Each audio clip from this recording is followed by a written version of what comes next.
Bien, buenas tardes, estimados participantes. Bienvenidos a nuestro segundo encuentro sincrónico de la materia Unidad Curricular, Derecho Civil, Obligaciones, en su primera parte. Les doy la más cordial bienvenida y en esta hora o minutos que vamos a tener para el desarrollo de la actividad, pues vamos a tocar el punto relacionado con las fuentes de las obligaciones, tanto desde el punto de vista contractual como desde el punto de vista extracontractual. Primeramente, pues, nos remontamos a esos temas que se veía cuando eh, cuando se estudia la carrera de la materia de introducción al derecho, en la cual, pues, este, se ve el punto de lo que es la fuente. Y precisamente la fuente es todo lo que da origen al nacimiento. Nacimiento, bueno, de un ser humano, nacimiento de una institución, nacimiento de un acto, de un negocio, pues precisamente, si nos vamos a remontar al tema de las obligaciones, pues va a consistir en todo aquello que va a dar origen o nacimiento a la obligación. Y para que se dé ese origen o nacimiento para la obligación, pues tiene que existir una fuente, una figura por el cual esa obligación va a nacer. De allí que la propia ley, el Código Civil, y como no, lo que ha escrito la doctrina, tanto nacional como la doctrina extranjera, en el tema de las obligaciones existen dos principales fuentes que generan obligación. La primera desde el punto de vista contractual y la segunda desde el punto de vista extracontractual. La primera, pues prácticamente su nombre lo indica, que es la que nace por medio de un contrato, en la cual ya vamos a ver cómo es que nace la obligación desde el punto de vista de un contrato. Y la segunda, pues va a consistir en situaciones o en actividades por el cual propiamente no se llaman contrato, pero sí desde el punto de vista de sus actuaciones, pues van a generar obligaciones.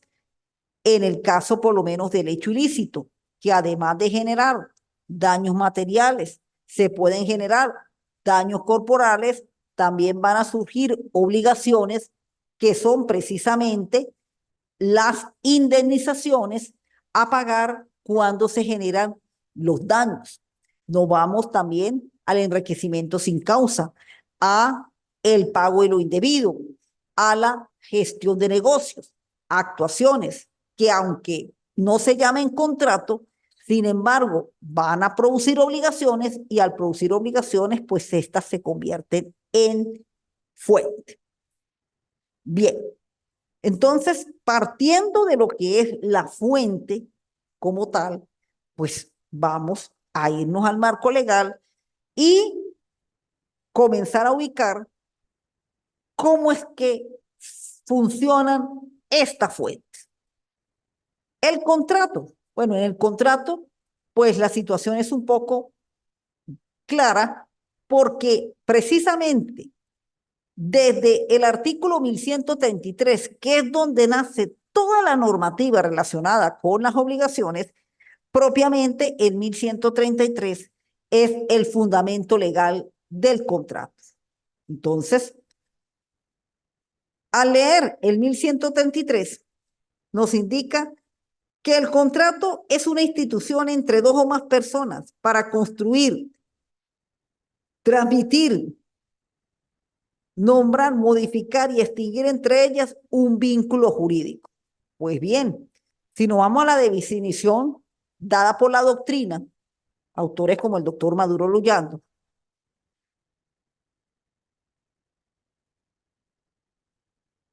Frei Zambrano y otros.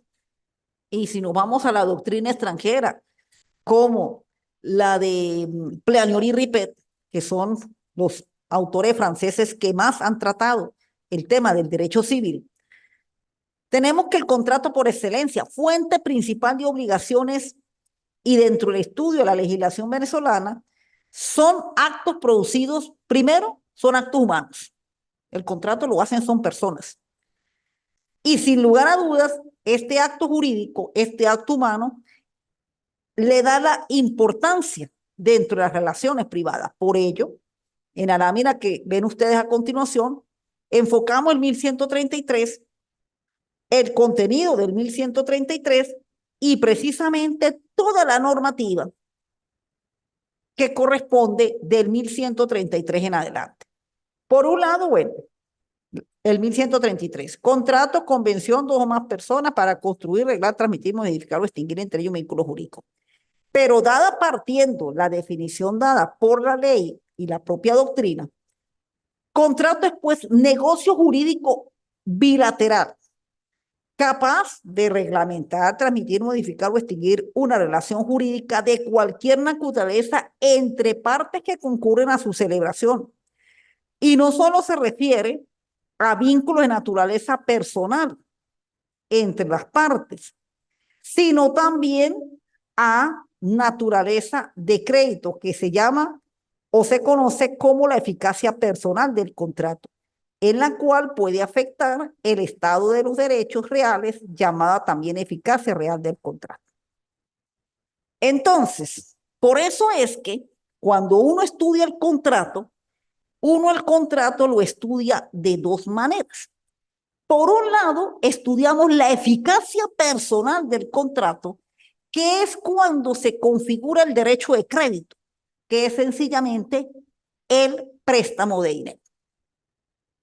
Pero luego, en otra rama del derecho civil, estudiamos el contrato ya desde el punto de vista de la eficacia real. Y ahí es cuando estudiamos la venta, cuando estudiamos el arrendamiento, cuando estudiamos el comodato, la misma sociedad civil, porque ese tipo de contratos genera una eficacia real. Prácticamente el objeto de ese contrato son los derechos reales. En un contrato de venta se transmite propiedad. En un contrato de arrendamiento se le hace uso y goce a la propiedad. ¿Eh? En un contrato de sociedad e incluso una propiedad puede ser aporte de esa sociedad. En un contrato de obra es cuando se transforma un bien en una obra, por lo menos cuando se construye una casa. ¿Sí? Entonces, además de la definición del 1133, tenemos una definición en la cual la doctrina enfoca primero la parte legal, modificar legal, transmitir un vínculo jurídico, pero también cómo ese contrato se maneja a través de dos eficacias. Uno, mediante la figura de el derecho de crédito, que el contrato típico del derecho de crédito es el contrato de préstamo y por el cual se constituyen las garantías. La más típica está las reales, hipoteca y prenda, las personales, la fianza. Pero también el contrato puede tener una eficacia patrimonial o extrapatrimonial que abarca los derechos reales. Y ahí es donde tenemos la venta, donde tenemos el arrendamiento, donde tenemos la sociedad, donde tenemos el contrato de obra, en la cual ya se celebra sobre bienes, sobre derechos que tienen naturaleza real. Entonces, por eso, hoy en día, pues prácticamente el contrato es el motor de los negocios jurídicos. Parte de un contrato, de la naturaleza, donde surge. Y si vamos a las nuevas corrientes del nuevo milenio sobre el tema de las obligaciones, pues prácticamente hay contratos que se diseñarán estas plataformas para la celebración de un contrato a través de esta plataforma, ya por lo menos a través del registro mercantil, del registro principal, pues se están llevando protocolización de documentos, por lo menos lo que es la revisión y la introducción de documentos por vía plataforma. Solamente la persona va y firma, porque el documento tiene que tener la aceptación y el consentimiento de los otorgantes, es en la firma, pero todo lo que es su proceso de inscripción, de revisión, de pago de el arancel registral y notarial, pues ya eso se hace por la vía de plataforma. Entonces ya uno por vía plataforma, pues estará realizando un contrato de venta, un contrato de arrendamiento, porque esas son las nuevas corrientes, las nuevas tendencias de cómo en este siglo, pues, se manejan las obligaciones. Ahí tenemos en la lámina siguiente las diferentes clasificaciones de los contratos, en la cual, pues, son las que mayormente se encuentra en la normativa legal venezolana vigente.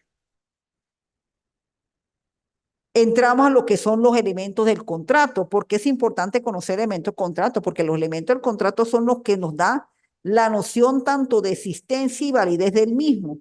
Y al el contrato cumplir con sus elementos de validez, con su elemento de existencia, tal cual como lo dice la norma, pues el contrato va a ser perfecto, va a ser válido y no va a tener problemas para que más adelante el mismo pueda ser anulado. El Código Civil, en sus artículos 1141 y 1142, establece los llamados requisitos de existencia y requisitos de validez del contrato. Los primeros, que son los requisitos de existencia, lo tenemos en el 1141. Y muy claramente este artículo 1141 pues nos indica lo siguiente. Las condiciones requeridas para la existencia de un contrato son consentimiento de las partes, objeto que pueda ser materia del contrato y causa lícita. Y el 1142, para la validez, el contrato puede ser anulado por incapacidad legal de las partes o de una de ellas o por vicios del consentimiento. Bueno, ¿qué significa todo esto? ¿Y por qué esto es tan importante tenerlo ya presente en este curso de Derecho de Obligaciones y, cómo no, a lo largo de la carrera de abogados? Porque nosotros tenemos una función primordial como abogado, que es la redacción documental. Y dentro de la redacción documental, precisamente lo que se plasma en esos documentos son contratos, son negocios jurídicos. Por lo tanto, esos negocios tienen que tener una legalidad desde el mismo momento en que se redactan los mismos. Para la validez, perdón, para la existencia, consentimiento de las partes. Cuando se hace un negocio o un contrato, ambas partes tienen que tener totalmente la voluntad de que están acordes y están contestes de que eso es lo que ellos quieren hacer. Eso implica que haya consentimiento. Acepto y doy, como se dice la redundancia, mi consentimiento para que este negocio sea realizado. Objeto puede ser materia del contrato. En cuanto al objeto, tiene que ser un objeto en la cual tenga susceptibilidad de vida económica. No puede ser bienes en los cuales estén prohibidos por la ley, por lo menos. Y por eso es un delito, porque la droga no puede ser objeto de un contrato civil. Por eso es que quien trafica con droga, quien vende con droga es penado. ¿Por qué es penado? Porque eso es un objeto ilegal. Que mueva el mundo, sí, en este momento la droga en algunas partes hasta mueve la economía, pero desde el punto de vista de su licitud, de su existencia, pues todavía es un negocio que no es existente ni válido ante la ley. Y la causa lícita, la causa generalmente se refiere al motivo por el cual se realiza el contrato. Y ese motivo tiene que ser un motivo legal, un motivo en el cual la misma ley lo tutele, la misma ley lo protege. Por eso, si se hace un contrato de venta, tiene que ser sobre bienes que lícitamente son susceptibles de la actividad del comercio. Bienes muebles, bienes inmuebles o bienes incorporales, pero que sean aceptados y tengan una existencia legal dentro del comercio. Todo aquello que no sea susceptible de actividad comercial, pues no puede haber una causa lícita para que se realice un contrato. Por lo menos a veces las, los clientes, las personas, pues sí, y más que todo en momentos donde eh, se presentan estas situaciones de crisis económicas, pues la gente se pone a inventar muchas cosas que se tiene que tener legalidad sobre ellas. Claro, de repente lo que se pueda dar en este momento es la demora para hacer el negocio, es decir, conseguir el dinero, hacer el pago para que haya la operación, la venta.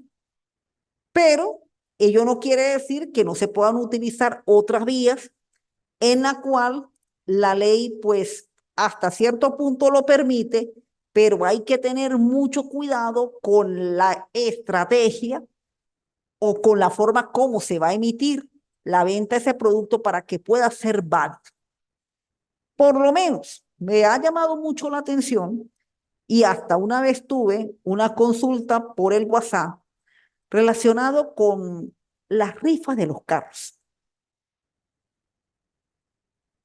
Si vemos desde el punto de vista de lo que es la práctica social de los desenvolvimientos sociales, pues la rifa es una especie, es un juego, porque la rifa no es considerado como un negocio, sino es un juego. Un juego en la cual pues se apuesta a tener la suerte. Si tiene la suerte, pues gana. Si no, pues usted lo único que quiso fue jugar.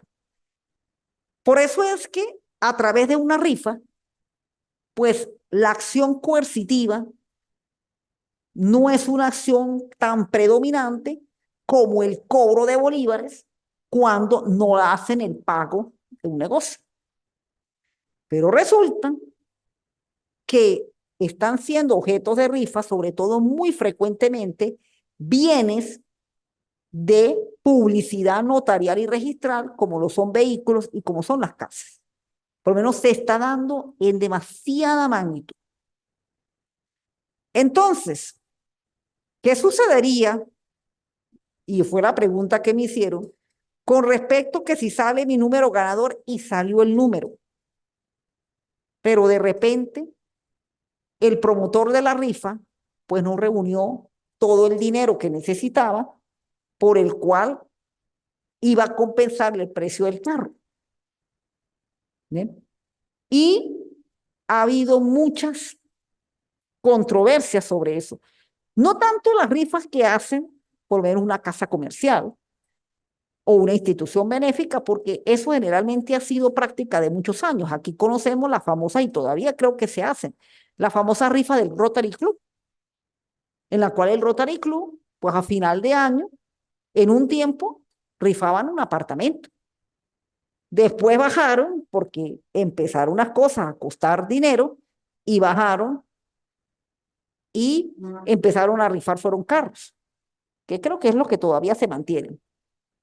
Pero estamos que ante el punto de vista de la ley, pues tenemos una disyuntiva porque realmente la rifa consistía en una venta. Realmente, es decir, en el hecho. Porque usted estaba rifando el bien, era para tener el dinero de lo que iba a costar el bien. Como era, es difícil en este momento, por decir algo, conseguir $10,000 para comprar un carro, pues prefiero pagar $200 o $300 a la tasa de cambio que esté en estos momentos y comprar un boleto y a lo mejor me gane el carro. El asunto está es que me gano el boleto y a lo mejor el promotor de la rifa no reunió todo el dinero que era lo que costaba el vehículo y sea como sea, pues tiene que entregar el bien porque hubo un ganador. ¿Sí? Entonces, si no vamos que es un contrato, no, a usted lo que le vendieron fue una rifa, a usted no le vendieron el vehículo. La rifa era un vehículo, por lo tanto era una suerte. Entonces, son situaciones que hacen que precisamente la solución pues tenga que hacerse y en esto fueron muy habilidosos los romanos con los llamados contratos innominados, en la cual ellos pues sí le buscaban solución a ese problema y eso lo estamos viviendo en la Venezuela de este siglo XXI, sobre todo en los últimos 5 años para acá. Porque si nos vamos a lo que dice el Código Civil, pues tenemos que, debemos formar es la figura de la venta del vehículo, la venta de la moto, la venta de la casa. Por ahí le vi a un muchacho 30.000 pesos, un boletico, un carro Corsa. De por sí, boleticos que son en simples recibos comunes. ¿Sí? Entonces, ahí viene la cuestión. Yo lo único que recuerdo que le dije a esa persona es que, bueno, vamos a mirar el documento y tratar eso de arreglarlo por las buenas, porque demandar un cumplimiento de contrato, ¿contrato de qué? Contrato de rifa. Porque usted lo que legalmente compró fue una rifa. A usted lo que le van a vender es un boletico, una rifa. A usted no le van a mostrar un documento de venta de carro, de un documento. Ese documento se hará una vez que de verdad cuadre tanto el dinero ofrecido en la rifa, es decir, el dinero que tienen que recaudar por lo que vale el vehículo y los boletos vendidos. Ahí sí le hacen, pero que se presente y ha habido muchas dificultades por eso. Se están presentando consultas, se están presentando porque si no vamos a la ley, ahí no hay ningún contrato. Ahí lo que hay es simplemente un juego por el cual, pues, el premio es un bien, se ofrece esto, se ofrece un bien y resulta que ese bien tiene que ser sometido a una publicidad notarial o registral para que tenga su legalidad como propietario de ese bien. Entonces ahí es donde tenemos esa eficacia real, patrimonial del contrato, que es lo que da esa seguridad jurídica a los fines de la persona, pues tener, como se dice, la garantía que ha adquirido verdaderamente un bien y por lo tanto, si surge la obligación, bueno, ¿de qué manera va a cumplir esa obligación? Nos vamos sencillamente a la lámina siguiente, los estrictos de validez. Bueno, aquí ya está lo relacionado con la capacidad y que el consentimiento no presente vicios. Es decir, las partes tienen que tener capacidad para realizar el contrato. Si entra alguna incapacidad, pues el contrato le afecta su validez y que ese consentimiento no sea otorgado a través de vicios. El consentimiento tiene que ser puro y libre para que el contrato sea válido, eficaz y existente. ¿Cuáles serían esos vicios del consentimiento? Pues los llamados error, dolo y violencia, que muchas veces pues sucede en algunas situaciones. Nos vamos a los elementos objetivos del contrato, en la cual comprende, por un lado, la capacidad, tanto la de goce como la de obrar y la de ejercicio. Tenemos la personalidad y la capacidad jurídica, ese conjunto de derechos y de intereses por el cual la persona, por ser sujeto de derecho, tiene para poder tener, como se dice, esa legalidad o legitimidad de realizar negocios jurídicos y también está, por lo menos en el caso de las controversias judiciales, tener capacidad procesal para poder ser parte en el juicio.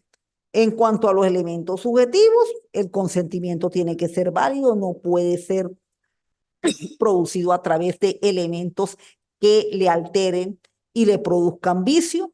Las causas o circunstancias susceptibles de invalidar o anular consentimiento recibe el nombre de vicios, que normalmente son dolo violencia y error, y el objeto, al referirse a este objeto para su estudio, hay que hacer una diferencia entre objeto de la obligación y objeto del contrato. Para Masson, civilista francés, Maurice Masson, el objeto del contrato es la operación jurídica que quiere realizar una operación de la misma y está sometida a condiciones especiales distintas a las condiciones que debe reunir.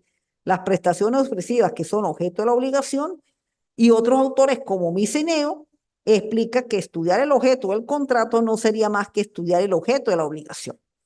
Bueno, de repente, tanto el uno como el otro, por la cuestión jurídica, pero si nace un contrato y ese contrato es válido, eso va a generar naturalmente obligaciones.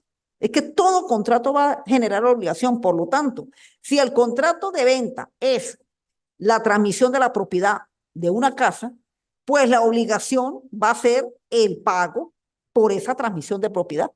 Usted adquirió, usted tiene que pagar por esa adquisición. Por lo tanto, el objeto siempre va a ser la transmisión de propiedad, pues la obligación se genera porque esa transmisión de propiedad va a generar un pago y ese pago pues tiene que hacerlo. Entonces, siempre, aunque hay diferencia en autores, pero en la práctica jurídica y lo que se pretende cuando se reclama es que precisamente la obligación nació producto de un contrato y ese contrato genera unos elementos por el cual va a surgir obligación. En una venta hay pago de precio. De lo contrario, si no hay pago de precio, no es venta. Se llamará una donación. Pero al haber pago de precio, desde ese momento nace una obligación, que es pagar el precio. Por lo tanto, tanto el objeto de la venta como el objeto de la obligación, en mi criterio, diferenciándome a la opinión de Massoy y a la de Micineo, pues son la misma cosa. Porque si voy a comprar, tengo que pagar. Y precisamente la obligación, la conducta es el deudor pagar.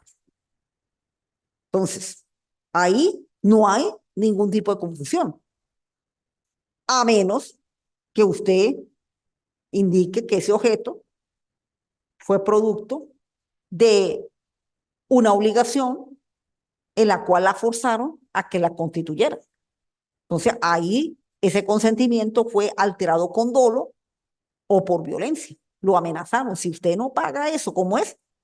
Bueno, le hago algo a su mamá, por decir algo.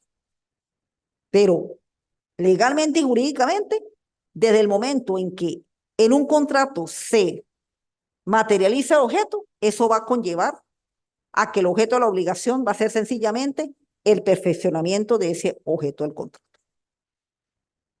Bien. Y seguimos con las otras fuentes de la obligación, que son las llamadas obligaciones extracontractuales. Bien, acá,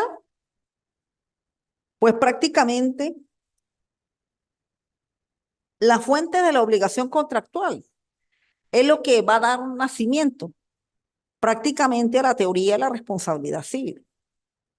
Y precisamente la responsabilidad civil nace de otra forma de generar o de producir obligaciones que necesariamente no es el contrato, sino son actuaciones de las personas que conllevan a que precisamente esa actuación va a generar obligación productos de daños ocasionados, porque todo daño se debe reparar y al reparar ahí es donde se genera la obligación.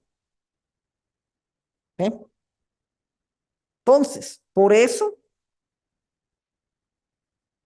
cuando se está desarrollando la teoría de la responsabilidad civil, siempre ella va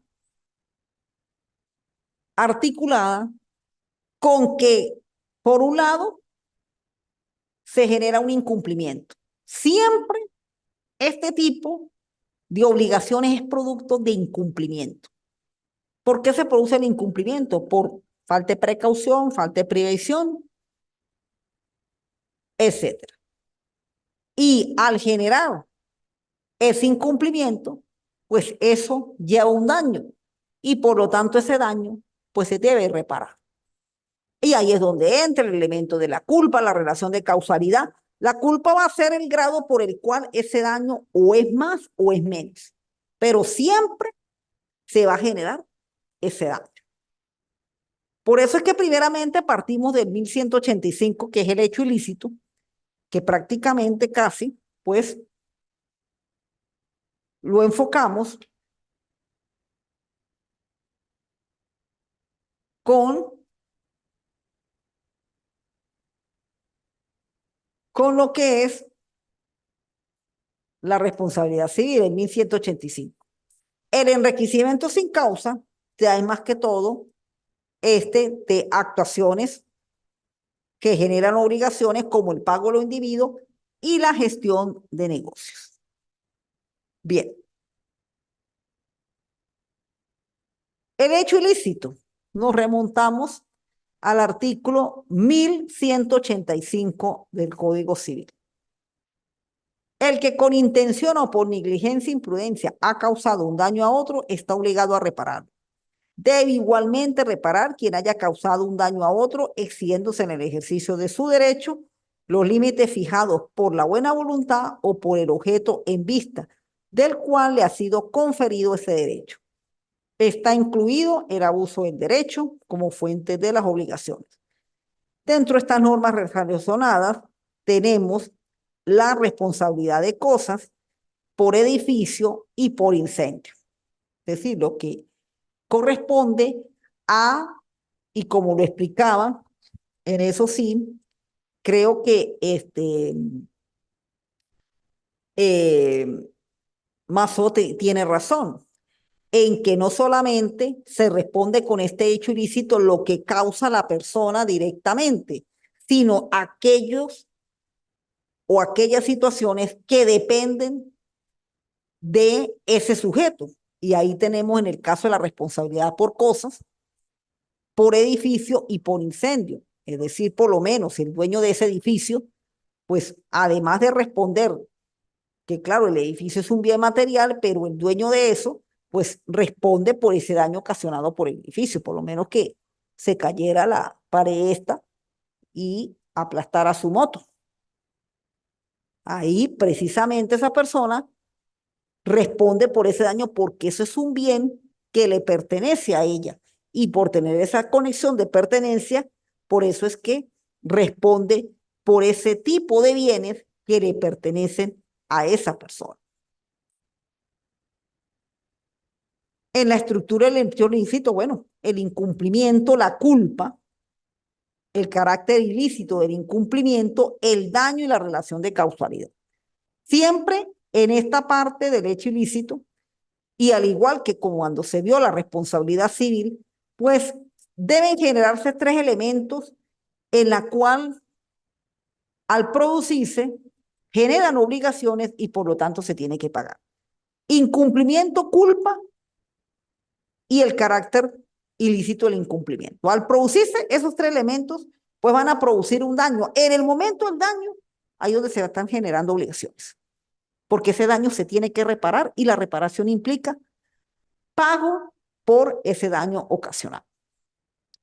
Y el pago es una forma de conducta que precisamente es la esencia de la obligación. Pagar el crédito ocasionado o el daño ocasionado. El hecho ilícito con la teoría del derecho. La teoría del derecho estudia la posibilidad de incurrir a una persona en responsabilidad civil al causar un daño a otro en el ejercicio de un derecho subjetivo. Se ha utilizado el concepto de abuso del derecho a los fines entre ellos para justificar el levantamiento del velo corporativo. Bueno, aquí sencillamente, pues además de lo relacionado con las relaciones privadas, pues vemos mucho en la cual pues se han reclamado indemnizaciones, sobre todo a nivel de los organismos de las organizaciones internacionales, sobre todo con los derechos humanos.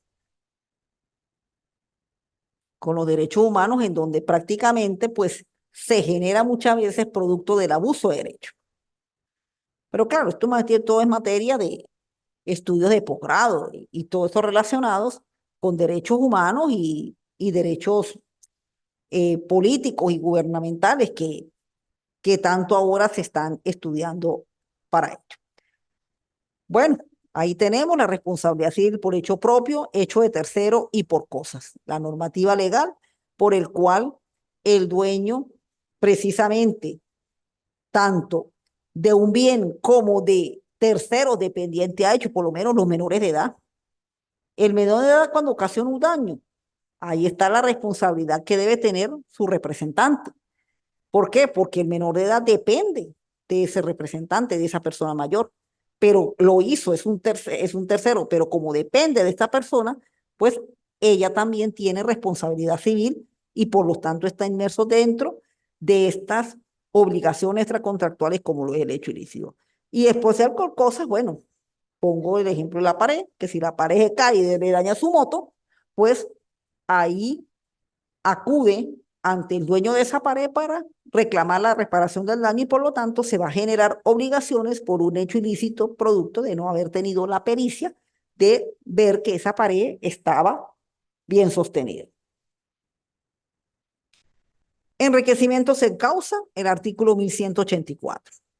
Aquel que se enriquece sin causa en perjuicio de otra persona está obligado a indemnizar dentro del límite de su propio enriquecimiento de todo que aquella se haya empobrecido. Es decir, aquí es una obligación que se establece cuando más que todo dentro de las administraciones, uno que tiene que administrarle el bien a otro, pues por medio de actuaciones hasta dolosas, malintencionadas, utiliza ese bien, se enriquece, pero a costillas de que otro se empobrece. Porque si se administra dinero ajeno es para que el otro también tenga lo mismo, no para que se empobrezca. Por eso, además de esta figura general, está la llamada acción en reverso, que es lo que se intenta cuando se produce ese empobrecimiento de el que tenía el dinero y por el cual el otro se enriqueció. Tiene la finalidad la restitución y restablecimiento del equilibrio patrimonial alterado. Por lo tanto, es una acción de equidad que no aspira a indemnizar al empobrecido de todo empobrecimiento, sino persigue restaurar en lo posible el equilibrio de su patrimonio entre dichas partes. Es decir, aquí en el enriquecimiento sin causa, la obligación va a consistir en devolverle, tratar de devolverle lo que se cogió. Eso más que todo sería la obligación a realizar. Pago de lo indebido, 1178. Todo pago supone una deuda. Lo que ha sido pagado sin deberse está sujeto a repetición. Es decir, la repetición no se admite respecto a las obligaciones naturales que se han pagado espontáneamente. Entonces, el pago en lo indebido, pues es aquella obligación que surge cuando en realidad no se tiene la diligencia de pagar de una manera debida. Es decir, no pagar por pagar, sino pagar lo que realmente se debe. Por eso es que si se paga dos veces, no tiene objeto a repetición, es decir, no puede esperar que haya reembolso por ese pago. Aquí se incurre, llamada la prueba del error, se fundamenta en los siguientes criterios. El pago de lo indebido es de origen romano, exige la prueba del error. Dentro de la ausencia de la causa es un hecho negativo, indefinido e indeterminado. Solo la demostración del error podría plantearse de virtuar la presunción de una causa establecida en el Código Civil. Y si la persona paga sabiendas que no debía, no merece la protección del ordenamiento jurídico y por lo tanto, para quien efectúe el pago pueda depositar en una acción de repetición, se requiere que ese pago lo hubiera efectuado por un error. Bueno, a lo mejor que hizo una transferencia y se equivocó en el número, por decir algo, la cédula. Ahí se pudo producir un error. Claro, la parte tecnológica lo corrobora, que hubo la equivocación y ahí es donde puede tener el derecho a repetición. Pero que haya sido un error, una cuestión involuntaria prácticamente. Y por último, pues ya tenemos la gestión de negocios, en la cual un gestor o gestor de negociación, sin saber que había sido encargado para ello, se ocupa de los asuntos de una otra persona, el gestionado dueño de negocio. Y las obligaciones se generan en la gestión de negocios es cuando precisamente el negocio realizado pierde su destino por el cual estaba determinado a realizar. ¿Sí? Esto mayormente se puede producir en el caso de las administradoras, en la cual muchas veces, pues, cuando no llevan a cabo los asuntos de una manera ordenada, pues ahí es donde se pueda generar una gestión de negocios y por lo tanto producir obligaciones para que éstas sean pagadas.